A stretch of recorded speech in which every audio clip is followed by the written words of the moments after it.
Yes, guys, welcome back. So now they will go further. उन्होंने कुछ steps बोले first part में और अभी आगे कंटिन्यू करेंगे. Yes, girls, start. Okay, so the next point is know your subject. तो एक मेजर प्रॉब्लम हमारा ये है कि हम लोग पहले से प्लान नहीं करते कौन सा सब्जेक्ट पढ़ना है और कैसे पढ़ना है. मतलब एक बुक उठाया, पढ़ना स्टार्ट कर दिया, बैक पेजेस पढ़ रहे हैं, कुछ आगे पता नहीं है क्या है. तो ये this is not the right way.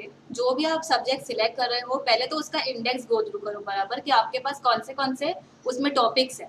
Costing अगर आप ले रहे हो तो उसमें कौन से एम्प्लॉय कॉस्ट, मटेरियल कॉस्ट, पूरा इंडेक्स देखो कौन से चैप्टर्स है. एनालाइज करो इंपॉर्टेंट चैप्टर्स कौन से हैं.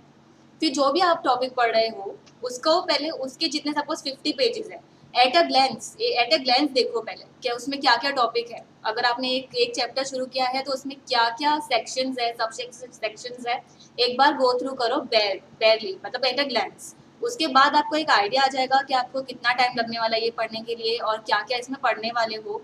उसके बाद आप बैर पेजेस पढ़ना स्टार्ट करो. उसके बाद जब आप पढ़ना स्टार्ट करोगे तो आपको एक आइडिया रहेगा दिमाग में कि आगे मतलब आप जल्दी लिंक कर पाओगे आगे कौन सा टॉपिक है, अभी कौन सा टॉपिक है, एक लिंकेज में पढ़ पाओगे. तो this is the right way, आप ऐसे कीजिए. जैसे कि सबा ने बोला पहला नो योर सब्जेक्ट. मतलब वैसे ही जब कोई भी सब्जेक्ट को उठा रहे हो पहले उसमें एबीसी एनालिसिस करो. मतलब ये हमेशा तो अप्लाई नहीं कर सकते क्योंकि सीए फाइल में या सीए में कभी भी कुछ भी आ सकता है, बट एटलीस्ट ये तो पता है ना कि कौन सा चैप्टर को ज़्यादा वेटेज है, उस हिसाब से पढ़ो. पहला अगर एक अकाउंट्स ले रहे हो समझो, अकाउंट्स में कुछ चैप्टर्स होंगे जो बहुत टफ लग रहे हैं लेकिन कुछ है जो ईजी लग रहे हैं.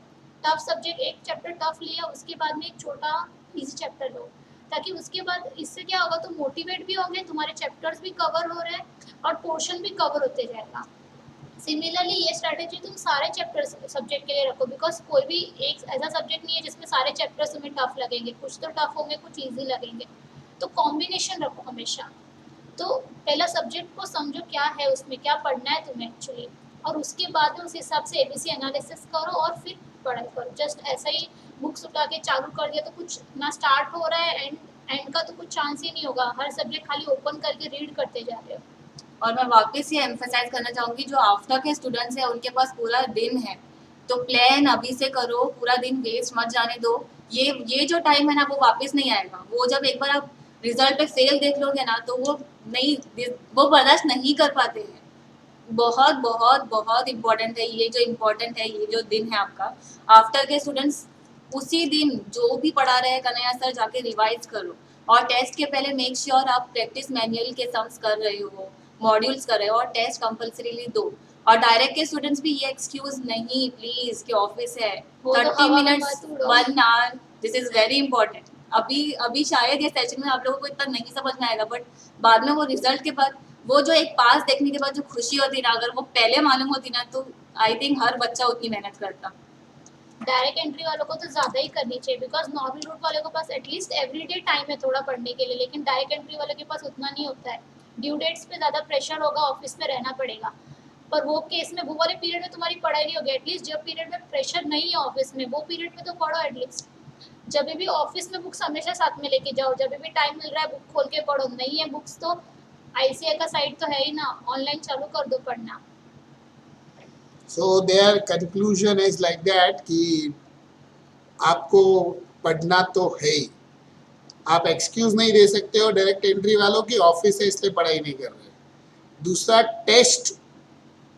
तीसरी चीज पास होने की खुशी चाहिए तो मेहनत करो, नहीं तो जो फेल होने का रिग्रेट है ना और जो दुख है ना वो आप सोच नहीं सकते हो.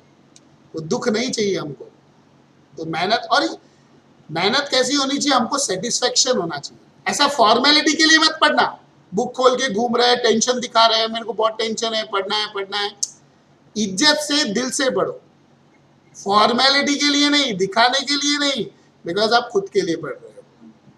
किसी और को खुशी नहीं मिलेगी पास होके. हाँ, और एबीसी एनालिसिस जो ये बोल रहे हैं वो उसके लिए पहले आपको है ना सब्जेक्ट को अच्छे से पढ़ना पड़ेगा.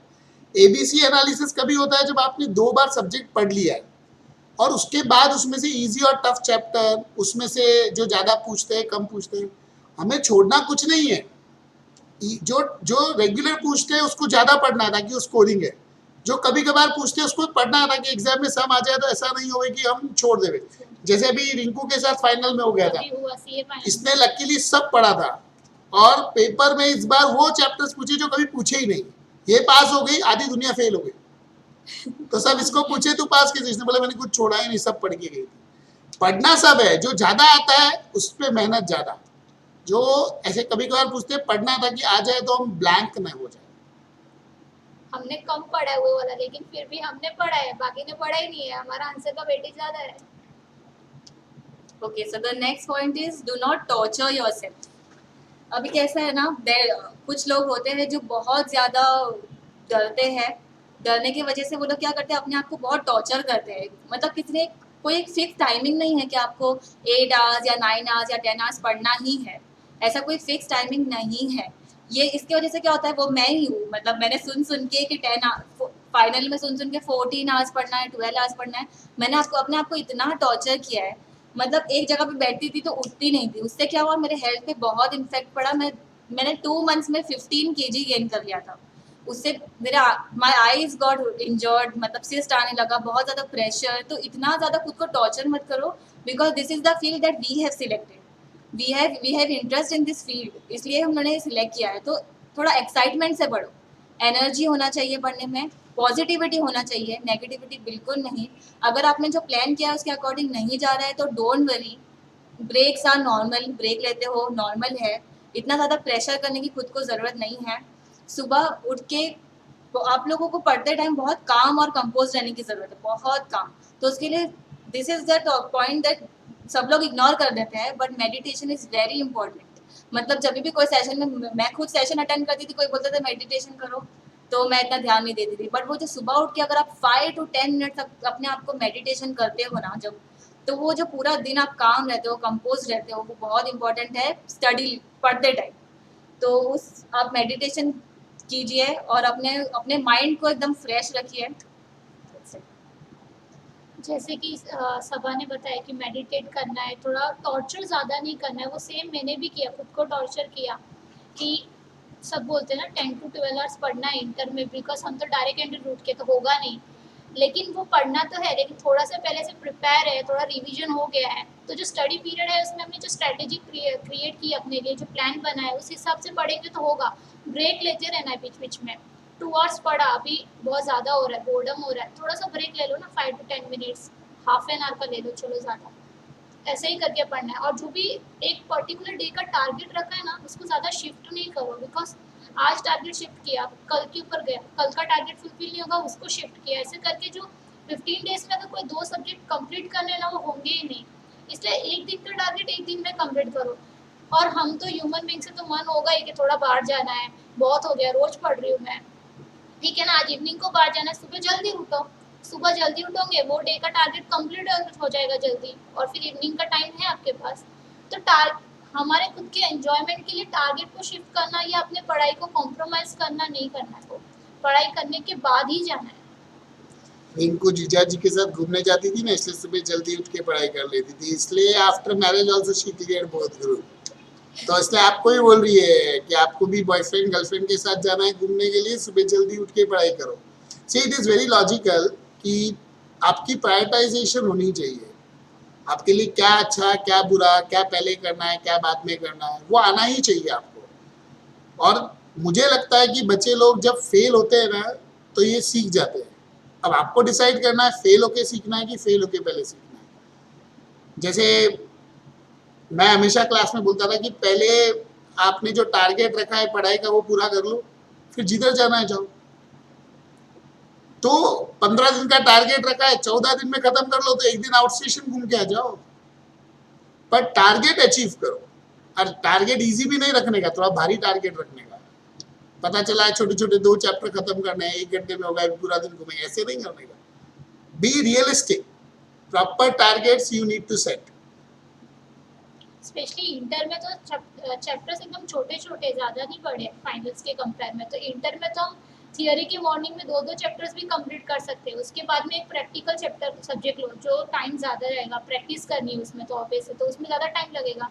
तो मॉर्निंग थियोरी, मतलब मैंने तो यही किया, मॉर्निंग थियोरी दिया, थियोरी के 2 चैप्टर्स हो गए, तो इवनिंग पूरा मतलब आफ्टरनून से इवनिंग तक पूरा एक प्रैक्टिकल चैप्टर ही करना है, फिर एंड में रिवाइज करना है जो भी सुबह किया है सुबह से अभी तक। अदरवाइज क्या होगा कि 15 डेज के बाद मैंने फर्स्ट डे को क्या किया वो याद ही नहीं है, इसलिए रिवाइज तो करना ही है। Continuous revision is very essential. देखो इसने क्या बोला, जो सुबह से शाम तक पढ़ा उसको एक बार रिवाइज करो, नहीं तो याद ही नहीं रहता है क्या क्या पढ़ लिया। और बेसिकली आजकल बच्चों के साथ यही होता है, पढ़ते जाते बुक रख देते, कंटिन्यूअस रिवीजन चाहिए पढ़ाई के साथ। Okay, so the next point is effectiveness. जब हम लोग कुछ भी पढ़ते हैं, मैंने ये बहुत फेस किया है, हम लोग एट अ स्ट्रेच कुछ नहीं पढ़ पाते हैं साथ में।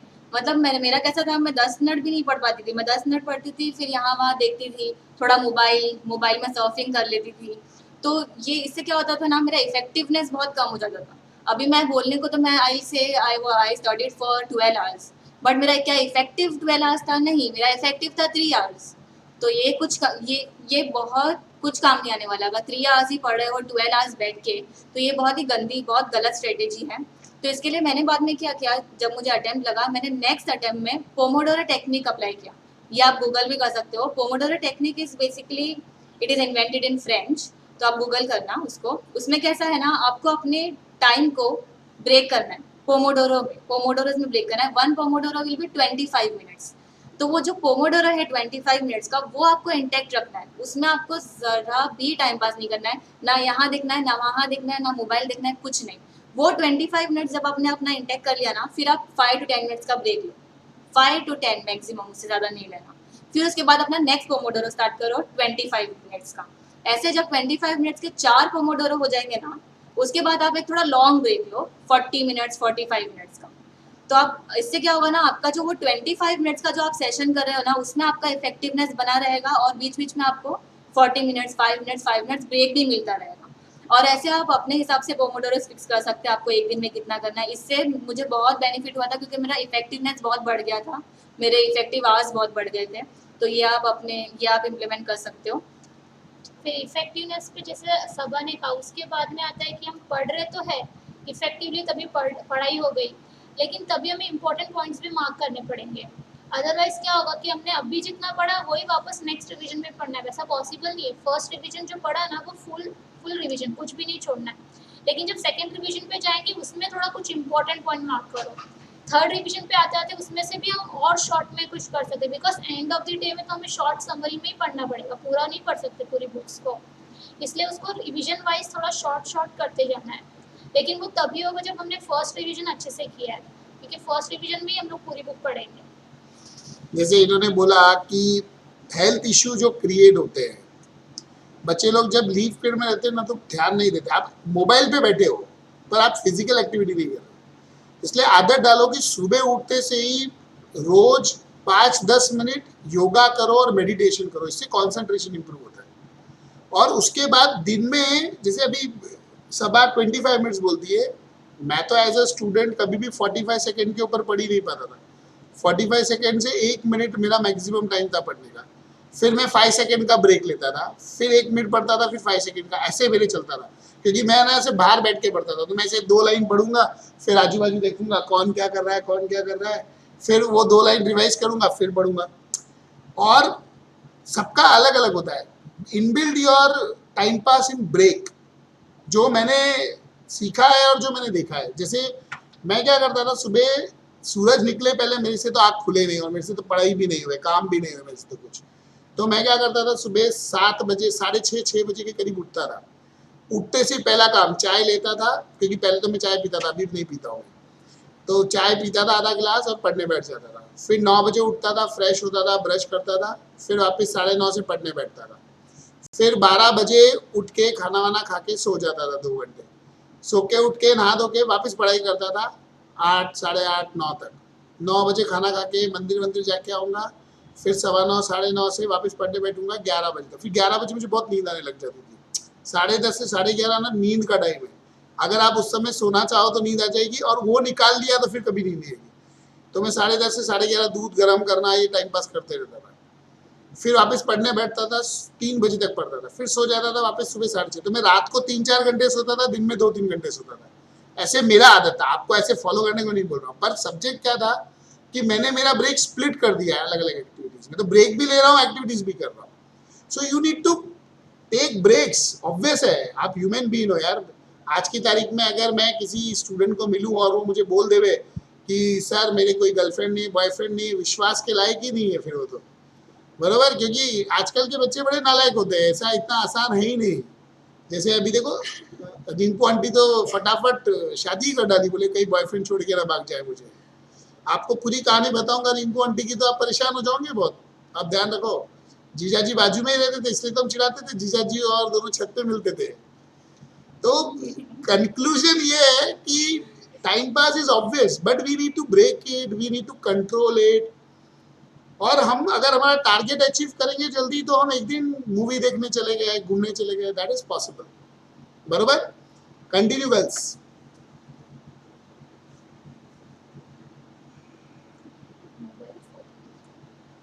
Okay.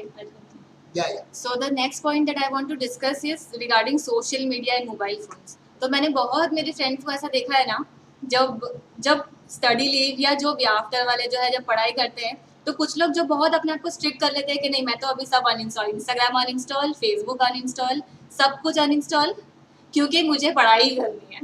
तो इससे क्या होता था ना, जो लोग बहुत एडिक्टेड है ना, तो उनके दिमाग में हमेशा बैक ऑफ द माइंड ये चलता रहता था, यहाँ क्या हो रहा है, मैंने अनइंस्टॉल कर दिया. ये बहुत बहुत चलता रहता है दिमाग में, और फिर 2 दिन मैक्सिमम वो कंट्रोल कर पाते हैं, बाद में वापस 1 दिन पूरा वेस्ट कर देते हैं सर्फिंग करने में 2 दिन पहले क्या हुआ था.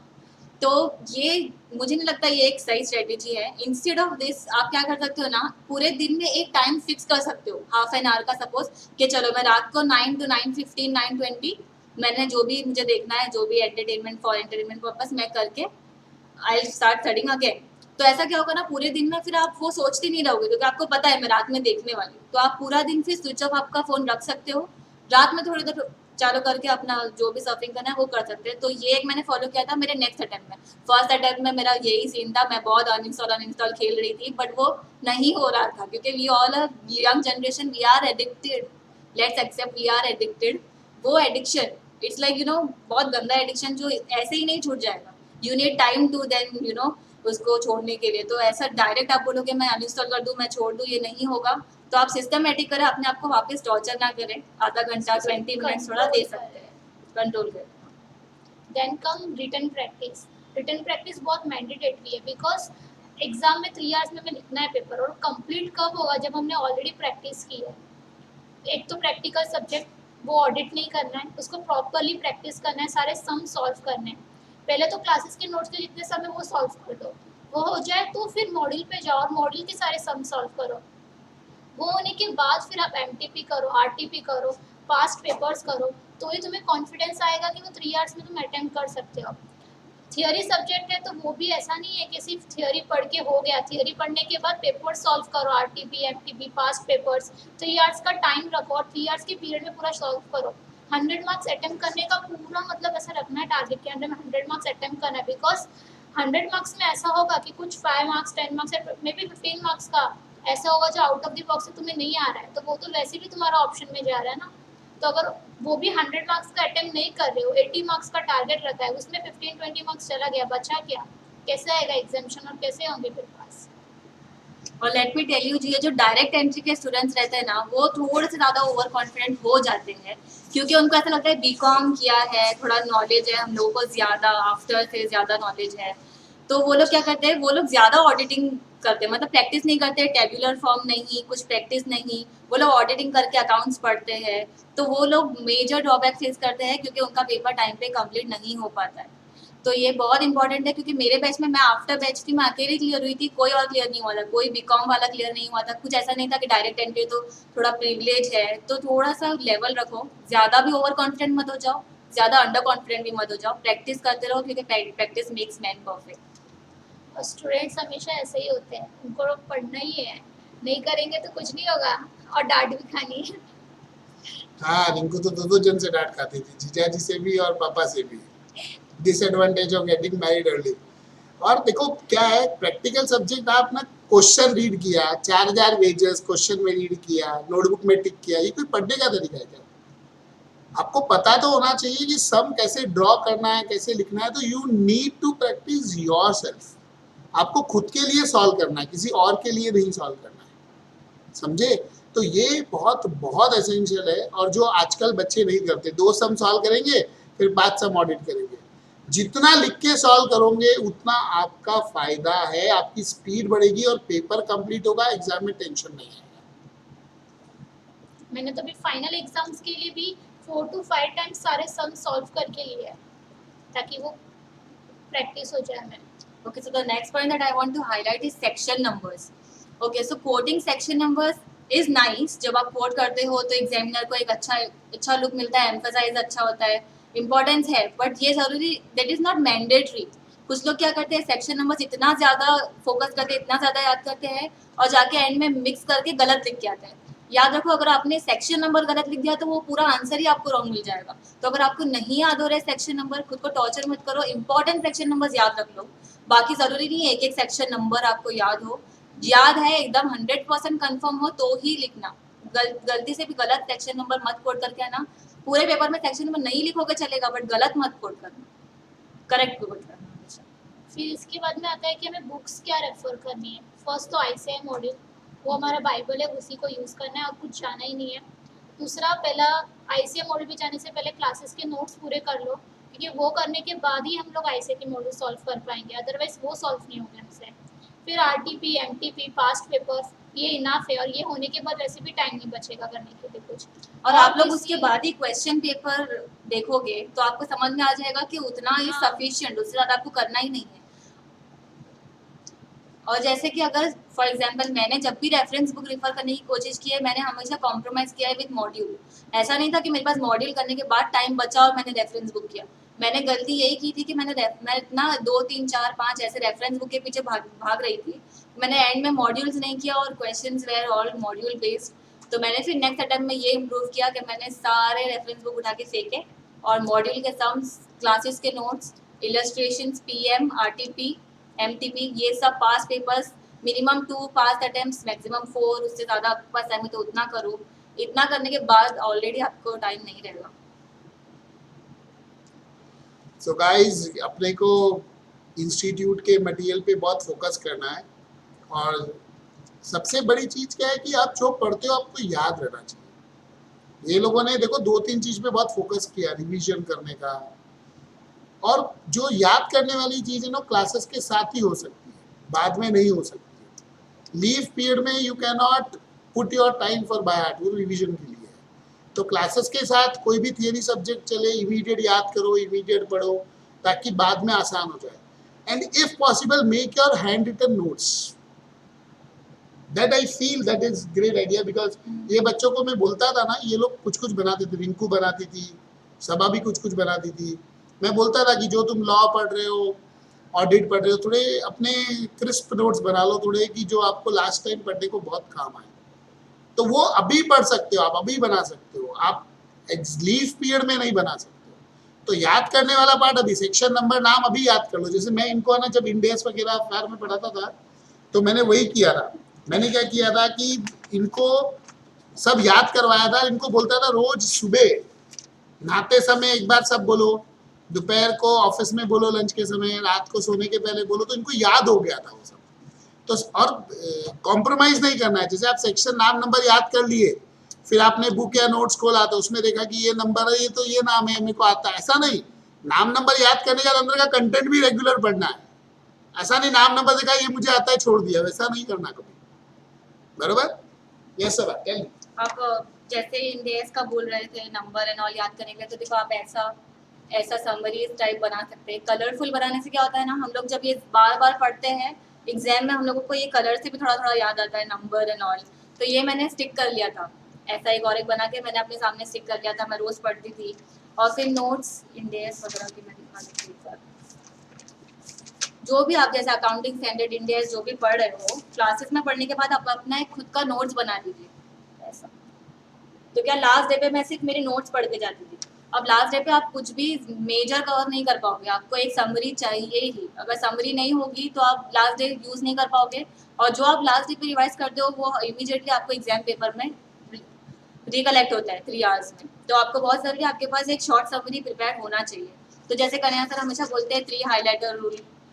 फर्स्ट रीडिंग में एक बार हाईलाइट करो इंपॉर्टेंट पॉइंट्स, सेकेंड रीडिंग में उसमें से इम्पोर्टेंट के इम्पोर्टेंट पॉइंट्स अलग पेन से हाईलाइट करो, फिर थर्ड रीडिंग में अलग। तो इससे क्या होगा, लास्ट में जो आपका मेन इंपॉर्टेंट बचेगा ना पॉइंट, वो हाईलाइटेड रहेगा। तो फिर एग्जाम टाइम पे आप सिर्फ मेन पॉइंट पढ़ के जाओगे। तो 50 पेजेस का जो सपोज एक चैप्टर है, आप लास्ट डे पे उसको 2 पेजेस में कंप्लीट कर पाओगे। यही एक वे है जो आप लास्ट डे यूटिलाइज कर पाओगे। लास्ट डे बहुत इंपॉर्टेंट है। अगर लास्ट डे पे आपने थोड़ा भी लीनियंसी रख दिया तो आप वो 3 आवर्स में सही से इफेक्टिवली काम नहीं कर पाओगे। Girls, anything else you wanted to tell? कुछ 4 to 5 पॉइंट्स है जो हमने पूरे बोले हैं अभी तक। एक तो नेवर पोस्टपोन योर टारगेट्स, दूसरा स्टडी को फर्स्ट प्रायोरिटी दो। फिर जब भी बोर हो ना तो सिर्फ ये सोचो कि नाउ और नेवर, अभी नहीं किया तो फिर नहीं होगा, क्योंकि फर्स्ट अटेम्प्ट बहुत इंपॉर्टेंट होता है। जैसे सर भी बोलते हैं हमेशा, फर्स्ट अटेम्प्ट में नहीं किया ना, फिर नेक्स्ट अटेम्प्ट तक हमारे में थोड़ी नेगेटिविटी आ जाती है और हम थोड़ा सा डीमोटिवेट हो जाते हैं। तो फर्स्ट अटेम्प्ट बेस्ट ट्राई करो और जितना हो सके ना उतना दे दो अपना बेस्ट। और सोचो ही मत नेक्स्ट अटेम्प्ट हो सकता है, हाँ। वो दिमाग में लाओ ही मत, ये अटेम्प्ट पास ही है, सोचो और ही अपने मत। जहाँ पे पढ़ते हो ना उसके सेम एग्जैक्ट उसके ऑपोजिट वॉल पे ना एक स्टिक कर दो कि ये सब्जेक्ट है और मुझे एग्जाम्शन चाहिए, ये होगा ही, बस क्लियर हूँ मैं। मैंने तो यही किया था, मैंने तो इंटर में सीए रिंग को लिख लिया था। और यहाँ हमें एक और एक एडवांटेज है, क्योंकि हमारा बैच साइज स्मॉल रहता है, तो कुछ भी हमारा कुछ भी प्रॉब्लम रहेगा तो आप डायरेक्ट कन्या सर से कांटेक्ट कर सकते हो, पर्सनलाइज्ड अटेंशन वगैरह जो। सर को तो हमारे सारे वीकनेस भी पता होते हैं, तो सर हमें तब भी टॉर्चर करके थोड़ा सा डांट के वगैरह वैसा करके हमारा सब करेक्ट करवा देते, तो वो बहुत अच्छा है। इवन जब हमारा क्लासेस के लेक्चर्स खत्म हो जाते हैं ना, स्टडी पीरियड में भी कभी ऐसा लगा कि नहीं हो रहा है, सर को कॉल कर दो, सर मोटिवेट कर देते हैं, हो जाएगा फिर। मैं तो सब बच्चों को बोलता हूँ, सुसाइड करने का भी इच्छा तो एक बार मुझे फोन करके मेरे से डिस्कस करके मिलके फिर करना। सही में झूठ नहीं बोल रहा हूँ। मेरे पास्ट बैच में एक लड़की को सुसाइड करना था, तो मेरे को मिलना है, बोले सर मैं ऐसे से सोच रही थी, फिर नहीं की उसने सुसाइड, आप चिंता मत करो। तो I am a good motivator, I also feel like. वैसे तो रिंकू ने अप्रूव कर दिया है, अप्रूव्ड बाय रिंकू, बट फिर भी anything else you wanted to tell?